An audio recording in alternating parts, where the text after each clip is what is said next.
Electrónica de potencia aplicada a los sistemas de transmisión de energía eléctrica. Introducción, segunda parte. El problema básico: distribución inadecuada del flujo de energía entre las líneas de una red AC tradicional. El sistema eléctrico de transmisión y distribución es una red complicada con numerosas mallas y nodos, las barras de conexión entre las subestaciones eléctricas, algunos de los cuales están conectados a potentes fuentes de energía eléctrica cuya generación puede ser ajustada dentro de ciertos límites, y el resto a consumidores cuyo patrón de consumo es relativamente aleatorio. Como consecuencia de la estructura de la red, regulando únicamente la potencia aportada por los generadores, no es posible controlar el flujo de corriente por las distintas mallas. Para aclarar el concepto, se puede considerar la red simple presentada en la figura con una sola malla formada por 3 líneas de transmisión y 3 barras. Se desea transmitir los 2000 megavatios disponibles en el nodo A y los 1000 megavatios disponibles en el B al C, que requiere 3000 megavatios. Las características de cada línea son las siguientes. La línea AB, capacidad de transmisión 1000 megavatios, impedancia 10 ohmios. Línea BC, capacidad de transmisión 1250 megavatios, impedancia 5 ohmios. Y línea AC, capacidad de transmisión 2000 megavatios, impedancia 10 ohmios. En apariencia no hay problema. La línea C es capaz de transportar los 2000 megavatios requeridos y la BC puede transportar los 1000 megavatios deseados, manteniendo incluso una capacidad de reserva. Sin embargo, resuelta la red, resulta que Kirchhoff decreta otra distribución de los flujos de energía.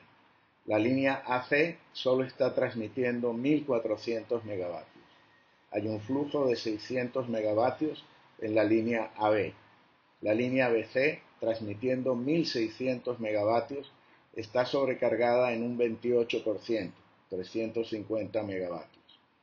Está operando fuera de sus límites de diseño, situación que no es sostenible en el tiempo, lo que obliga a reducir la cantidad de potencia generada hasta que la red llegue a un equilibrio nuevo, respetando la capacidad máxima de transmisión de cada línea. Esto implica reducir la potencia transmitida a la subestación C y racionar la entrega de potencia a los que dependen de ella. Adicionalmente, existe la posibilidad de una falla mucho más grave. En una red real, cada línea tiene asociados equipos de protección en, por lo menos, una de las barras, que deben actuar en caso de sobrecarga, desconectándola para evitar daños. Si la sobrecarga del 28% en la línea BC fuese suficiente para disparar su protección de sobrecorriente, la desconexión de esta línea automáticamente traería como consecuencia la inversión del flujo de energía en la línea AB, que pasaría a ser 1000 megavatios de B a A, y los 3000 del total de generación pasarían a la línea AC, sobrecargándola y disparando las protecciones correspondientes, causando un apagón total en C y la desconexión total del sistema. La solución genérica. Como el problema resulta de las impedancias de las líneas, es posible plantear soluciones cambiando la relación de las impedancias, incluyendo elementos adicionales en el sistema. De hecho, la solución no es única y existen por lo menos las 3 alternativas que se presentan a continuación. Primera, agregar impedancia capacitiva a la línea AC, bajando de este modo la reactancia de la línea para aumentar la potencia transmitida en esta línea. Segunda, agregar impedancia inductiva en la línea BC para aumentar la reactancia de la línea y reducir la potencia transmitida en esta línea. Tercera, manipular el ángulo de fase de la impedancia de la línea AC para aumentar la potencia transmitida en esta línea. Planteamiento de las estrategias de control individualizadas para una línea específica en la red. Solución AC.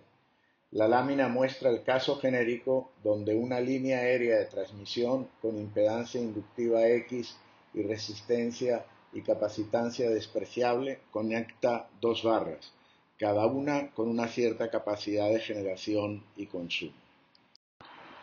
La tensión en la línea, el vector EL, está definido por la relación vectorial mostrada en la figura. EL es el resultado de la resta de los vectores E1 y E2, que son los voltajes de los extremos en la línea.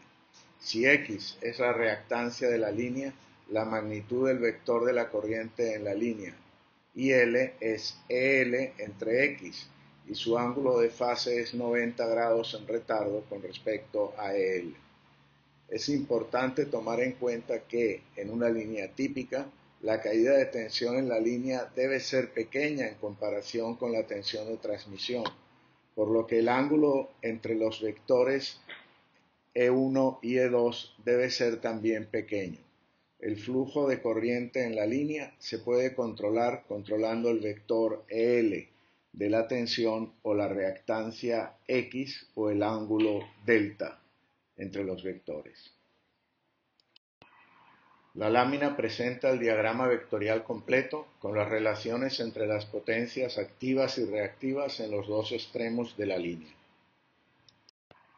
La lámina presenta las relaciones que definen los componentes activos y reactivos de los vectores de la corriente I1 y la potencia aparente S1 en E1.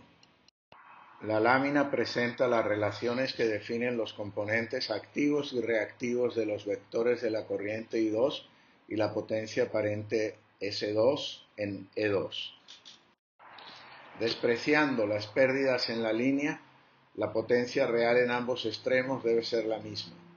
Como muestra la figura, para cualquier valor de impedancia y tensión, la máxima potencia corresponde al valor angular delta igual 90 grados. Si los demás parámetros permanecen constantes, la potencia transmitida es inversamente proporcional a la impedancia. Efecto del control de voltaje en una línea AC. Primero, efecto de un cambio en la magnitud del vector E1. La figura muestra que un incremento en la magnitud del vector de voltaje E1 produce un cambio en la magnitud del voltaje de línea EL, que es menor que el cambio en su ángulo de fase delta. Esto significa que los cambios en los voltajes influyen más en el componente reactivo que en el componente activo de la potencia. Efecto del control de voltaje en una línea AC. Segundo, efecto de la inyección de tensión en serie con la línea en fase con el vector EL. La figura muestra que la inyección de un voltaje en serie con la línea y en base con el voltaje inicialmente aplicado a la impedancia de línea, EL, modula directamente la amplitud de la corriente en la línea, lo que permite el control directo de la potencia activa transmitida. Efecto del control de voltaje en una línea AC. Tercero, efecto de la inyección de tensión en serie con la línea con fase arbitraria respecto al vector EL. Como muestra la figura, la inyección de un voltaje en serie con la línea y en fase con el voltaje inicialmente aplicado a la impedancia de línea, EL, modula directamente la amplitud y la fase de la corriente en la línea, lo que permite el control directo de las potencias activa y reactiva. Importancia relativa de los parámetros controlables en una línea AC. Primero, controlar la impedancia de línea X proporciona un medio poderoso de controlar la corriente circulante. Segundo, cuando el ángulo delta no es grande, control de X o de delta proporciona control de la potencia real transmitida. Tercero, inyectar un voltaje en serie con la línea y perpendicular a la corriente permite controlar el flujo de corriente. Como la corriente está retrasada a 90 grados respecto al voltaje, esto significa inyectar potencia reactiva, lo que proporciona un medio poderoso de controlar la corriente de línea y por lo tanto la potencia real transmitida. Cuarto, Inyectar un voltaje en serie con la línea con un ángulo arbitrario con respecto a la tensión de línea controla tanto la magnitud como el ángulo de la corriente de línea, lo que proporciona un medio poderoso para controlar simultáneamente los flujos de potencia real y reactiva en la línea.